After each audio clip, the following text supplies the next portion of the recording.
ஒரு surgical strike அப்படின்றது வந்து நம்மளுடைய இன்டென்ட் அண்ட் பவர் அதை காமிக்கிற விஷயம். அப்படியாம நீ எதிர்பார்க்குற மாதிரி நாங்கள் சண்டை போட முடியாது, நான் அடிக்கிற அடியில் இனிமே நீ எப்படி நாசமாற பாரு அப்படின்றத காமித்து கொண்டிருக்கின்றார் மோடி. அதை வந்து ஃபைட்டர் ஜெட் அனுப்பாமல் ஒரு மிசைல் அனுப்பி அந்த பிஓகே அந்த ஏரியாவில் இருக்கிறதையே வந்து பண்ணியிருந்தா கூட அந்த இடத்தோட அந்த நாசம் போயிருக்கும். அந்த நாசம் நாடு முழுக்க விளைவை ஏற்படுத்துமா இல்லையா? அப்படி இந்த லெஃப்ட்ல கை போட்டு ரைட்ல இண்டிகேட்டர் போட்டு ஸ்ட்ரெயிட்டா போவோம் அப்படின்ற மாதிரி நீ இங்க வந்து ஏதோ பண்ணணும்னு நினைச்சுக்கிற, திரும்பி பாடுறா. இதை விட ஒரு மாஸ்டர் ஸ்ட்ரோக் என்ன இருக்க முடியும் நிரஞ்சன்? இவ்வளவு பெரிய ஒரு இம்பாக்ட். இதுவே பெரிய மாஸ்டர் மைண்டு தான். இதை விட பெருசா என்ன வேணுங்க? எக்கானமி அடி வாங்குது, சோத்துக்கு ஏற்கனவே தாளம் போட்டுக்கிறாங்க. இப்போ IMFல லோன் கொடுக்கறது அதுக்கு வேற இடப்ப டைட் வச்சுருந்தோம். ஒரு பக்கம் வர வேண்டிய காசு போச்சு, இது எக்ஸ்போர்ட் பண்றதுக்கு ஒன்றும் இல்லாமல் போச்சு. அதுக்கப்புறம் இங்கே வந்து இனிமே பயிரும் ஒன்றும் வரப்போறது கிடையாது. அதாவது எல்லாத்துக்கும் நாங்கள் ரெடியாக இருந்தால் தானே இப்போ சண்டை போட முடியும். ஏன்னா இது முன்ன மாதிரி அப்படி ஒரு யுத்தம் அப்படின்னு வருதா இருந்தால் முன்ன மாதிரி இந்த ஒரு சர்ஜிக்கல் ஸ்ட்ரைக்கோ இல்லை இந்த மாதிரியோ இருக்காது, பெரிய அளவில். அதுக்கப்புறம் பாகிஸ்தான் இருக்கக்கூடாது. பாகிஸ்தான் எல்லா ஸ்டேட்லயும் இது பண்றாங்க அப்படின்னா எல்லா ஸ்டேட்டுக்கும் அந்த பாதிப்புகள் வரும் அப்படின்னு இல்லைங்க. அவங்க கிட்ட இருக்க மிசைல்ஸ் வந்து அவ்வளோ தூரம் வருமானலாம் சொல்ல முடியாது. பட் எதுக்கு வந்து அந்த மாதிரி இருக்கணும்? எல்லாரும் தயாராக இருங்க, அவ்வளோதான், முடிச்சு போச்சு. முக்கியமாக அந்த சிவில் டிஃபென்ஸ் அப்படின்றது சொல்லியிருக்காங்க. நாளைக்கு ஏதாவது வரும்போது ஒன்று இவங்க பங்கரில் இருப்பானுங்க, இல்லை சோகா எஸ்கேப் ஆயிடுவாங்க. ஏன்னா லைஃப் டைம் செட்டில்மெண்ட் வந்துச்சு அவங்களுக்கு. அதுக்கப்புறம் என்ன கவலை? அங்கே இருக்கிறது மற்ற ஜனங்க செத்து போனால் அதை பற்றி அவங்க கவலைப்பட போகிறாங்க. ஆனால் ஒன்று, இன்னைக்கு இந்த அளவுக்கு நாங்கள் ரெடியாக இருக்கோம் அப்படின்னு சொன்னால் இதுக்கப்புறம் பாகிஸ்தானுடன் சண்டை அப்படின்னு வரவே கூடாது. ஏன்னா பாகிஸ்தானே இருக்கக்கூடாது. அப்படித்தான் இருக்கு யுத்தம் அப்படின்னு நம்ம பாகிஸ்தானுக்கு ஒரு மெசேஜை கன்வே பண்ணணும். நிதானமா அடிப்போம். என்ன அவசரம்? இப்போ அடி அப்படின்னா நீங்க எதிர்பார்க்கிற மாதிரி நான் அடிக்க முடியாதுங்க.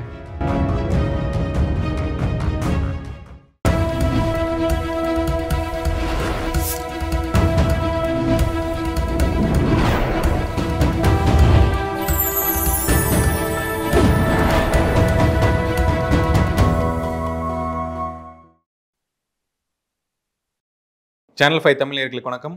இன்றைய நேர்காணலில் நம்முடன் இணைந்திருப்பவர் த டெய்லி பஞ்ச் அருண் அவர்கள். வணக்கம் சார். வணக்கம் நிரஞ்சன். ஓகே சார், இப்போ வந்து இன்றைக்கு வந்து பாதுகாப்பு ஒத்திகை வந்து நடந்துகிட்டு இருக்கு. நாட்டில் வந்து பல்வேறு இடத்துல வந்து இது ஆரம்பிச்சிருக்காங்க. ஒரு 58 ஆண்டுகளுக்கு பிறகு இந்த ஒத்திகையெல்லாம் பார்த்துட்டு இருக்காங்க, கேள்விப்படுறோம். அந்த பங்கர்ஸ் அந்த விஷயம் அதெல்லாம் வச்சு பண்றாங்க. இப்போ இந்த ஒத்திகையெல்லாம் எதற்காக? அதாவது போர் அப்படின்னு தான் குறிக்கிறாங்க. அது இல்லை, அதாவது எதற்கும் நாம் தயாராக இருக்க வேண்டும். நம்பர் 1.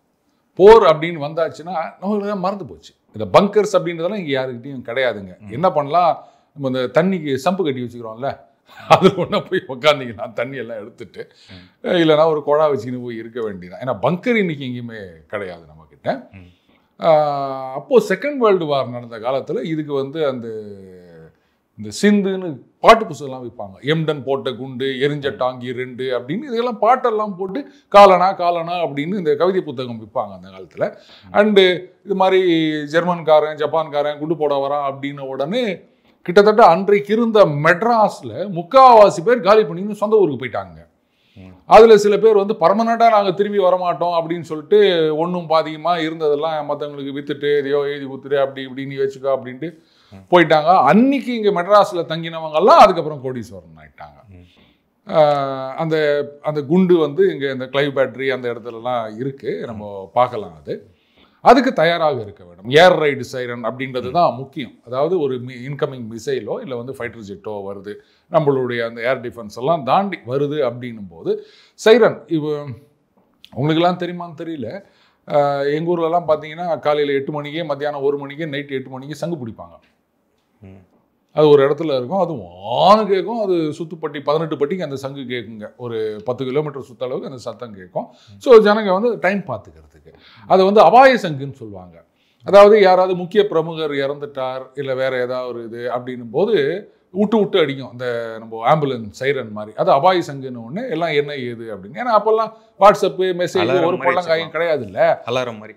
ஆமாம். ஸோ ஏதோ அபாயம் போல இருக்குது அப்படின்னு சொல்லிட்டு எல்லாம் ஒன்று கூடுவாங்க, என்ன ஏது அப்படின்னு கேட்பாங்க. இப்போ ஃபோனே கிடையாது ஊர்லேயே. வந்து போலீஸ் ஸ்டேஷனில் ஒன்று, தாலுகா ஆஃபீஸில் ஒன்று, ஒரு டாக்டர்கிட்ட 3 ஃபோன் தான் இருக்கும். அது ஸோ இன்னைக்கு அந்த மாதிரி ஒரு சங்குன்றது எங்கே இருக்குன்னு தெரியல. ஸோ அந்த சைரன்லாம் ஒலிச்சுதுன்னா என்ன பண்ணணும், எப்படி போய் சேஃபாக இருக்கணும் அப்படின்றதுக்கெல்லாம் மக்களை தயார்படுத்தும். அதாவது எல்லாத்துக்கும் நாங்கள் ரெடியாக இருந்தால் தானே இப்போ சண்டை போட முடியும். நீ பாட்டுக்கு இங்கே இருக்கிற ஒரு கும்பல் வந்து என்ன பண்ணாரு அப்படின்னு ஒரு ஏரோப்ளேன் பொம்மையை வச்சுக்கின்னு அதில் எலுமிச்சம்பழம் பச்சை மிளகாய் கட்டின்னு நான் விளையாடுறதுக்கா அப்படின்னு கேட்குது.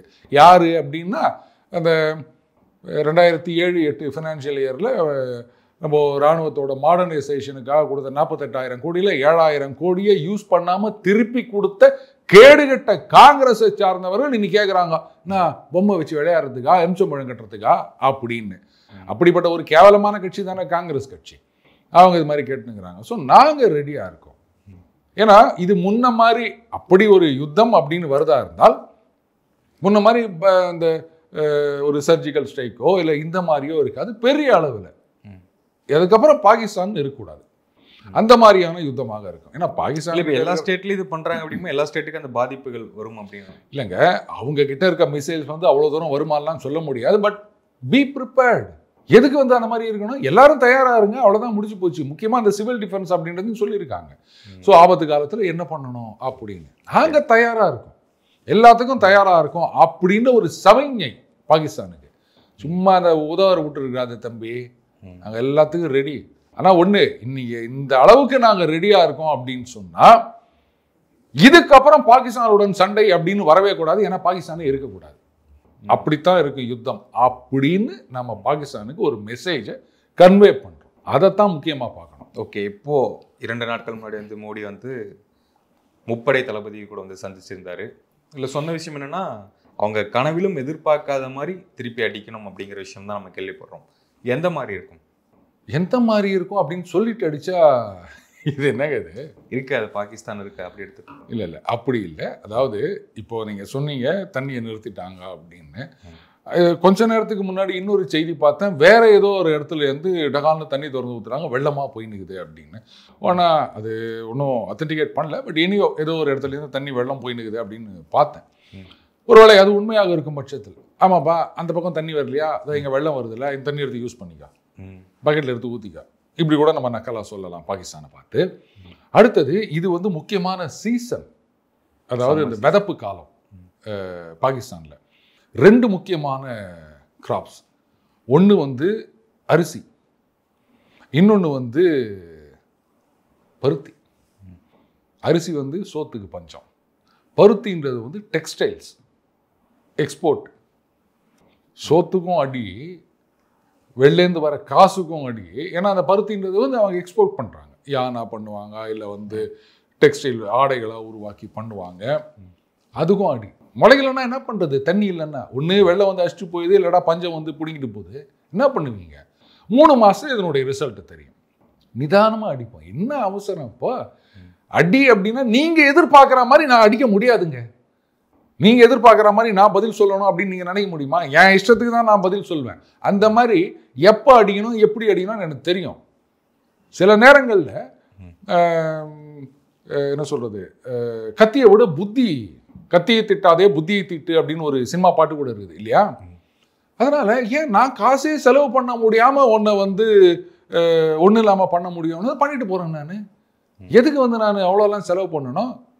அப்படி கூட இருக்கலாம் இல்லையா? இல்லை சார், இப்போ வந்து ஒரு சர்ஜிக்கல் ஸ்ட்ரைக் அப்படின்றது வந்து நம்மளுடைய இன்டென்ட் அண்ட் பவர் அதை காமிக்கிற விஷயம். ஆனால் அதுக்கப்புறம் வந்து அவங்க திருந்திட்டாங்களா? இல்லை.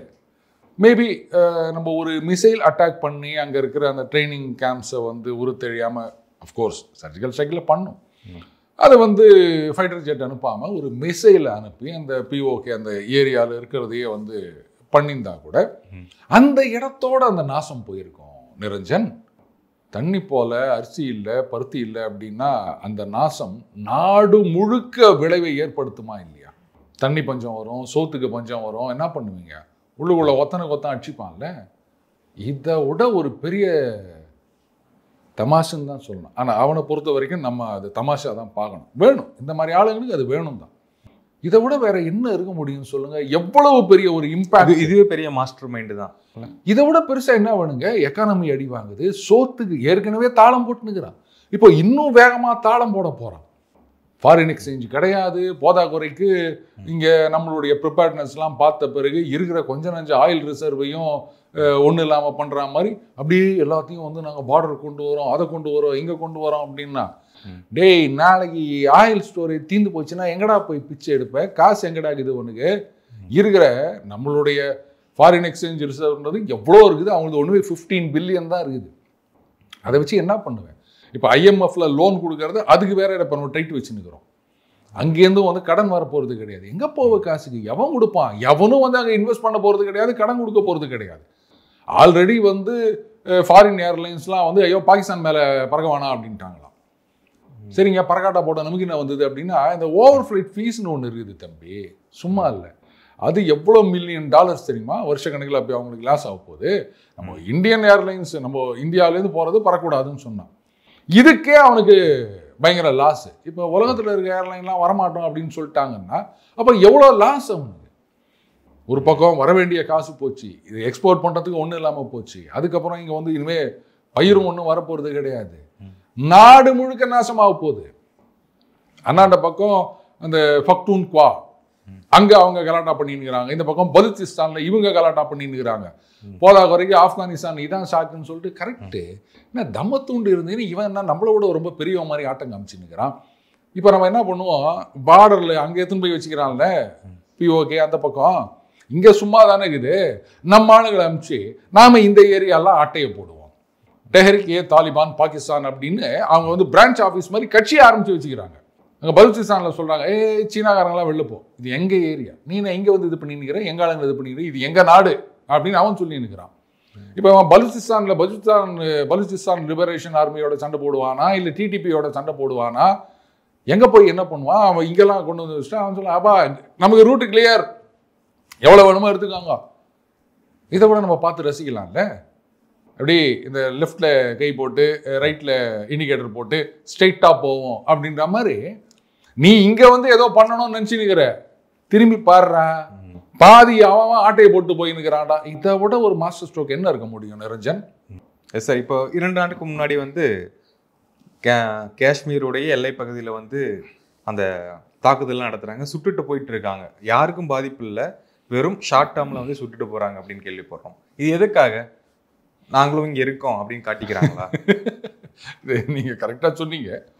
அப்பப்போ வந்து ஏதாவது ஒன்று பண்ணணும் அப்படின்னு. அந்த அங்கே ஆர்மி பார்த்தீங்கன்னா அங்கே சிவிலியன் கவர்மெண்ட்ன்றதுக்கு எந்த விதமான இதுவும் கிடையாது. ஆர்மி தான் எல்லாரையும் பப்பட்டா நடத்துகின்றது. அந்த ஆர்மியை பப்பட்டா நடத்துவதுன்றது வந்து சைனா. அவங்ககிட்ட காசு வாங்கி தான் இவங்க இது மாதிரி ஆடினுக்கிறாங்க. ஏன்னா அவங்க ஃபேமிலியெல்லாம் கொண்டு போயிட்டு சேஃபாக லண்டனில் அமெரிக்காவில்னு வச்சுட்டானுங்க. நாளைக்கு ஏதாவது வரும்போது ஒன்று இவங்க பங்கரில் இருப்பானுங்க, இல்லை சோகா எஸ்கேப் ஆயிடுவாங்க. ஏன்னா லைஃப் டைம் செட்டில்மெண்ட் வந்துச்சுல அவங்களுக்கு. அதுக்கப்புறம் என்ன கவலை? அங்கே இருக்கிறது மற்ற ஜனங்க செத்து போனால் அதை பற்றி அவங்க கவலைப்பட போகிறது கிடையாது. நம்ம ஃபேமிலி செட்டில் ஆயிடுச்சா அவ்வளோதான். அந்த மாதிரி ஜனங்க அங்கே இருக்க ஆர்மி பீப்புள். இப்போ எதுக்கு சொல்கிறாங்க அப்படின்னு சொன்னால், சில விஷயங்கள் வந்து அந்த தீவிரவாதிகளுக்கு கவர் ஃபயர் அப்படின்னு சொல்லுவாங்க. அவங்க வரும்போது ஒன்று அவங்க தடையின்றி நுழைவதற்காக, ஆர் கவனத்தை திசை திருப்பி வேற எங்கேயாவது நுழைவதற்காக அப்படின்னு. பட்டு அந்த நீ சொல்ல அந்த 2 வருட காலகட்டத்தில் அந்த தீவிரவாத ஊடுருவல் அப்படின்றது பெரிய அளவில் கட்டுப்படுத்தப்பட்டு இருந்தது. இது வந்து ஒரு பெரிய சக்திகள், சீனாவுடைய ஆதரவோடு இங்கே கலாட்டா பண்ணணும், அவங்க இன்வெஸ்ட்மெண்ட் இங்கே வரக்கூடாது அப்படின்றதுக்காக பின்னப்பட்ட சதி அது. அதை தெரிஞ்சு தான் அப்படியே அவனை நீ எதிர்பார்க்குற மாதிரி நாங்கள் சண்டை போட முடியாது, நான் அடிக்கிற அடியில் இனிமே ஒரு குண்டு கூட இல்லாமல் நீ எப்படி நாசமாற பாரு அப்படின்றத காமித்து கொண்டிருக்கின்றார் மோடி. நேர்காணலுக்கு மிக்க நன்றி. வணக்கம் சார். நன்றி நிரஞ்சன்.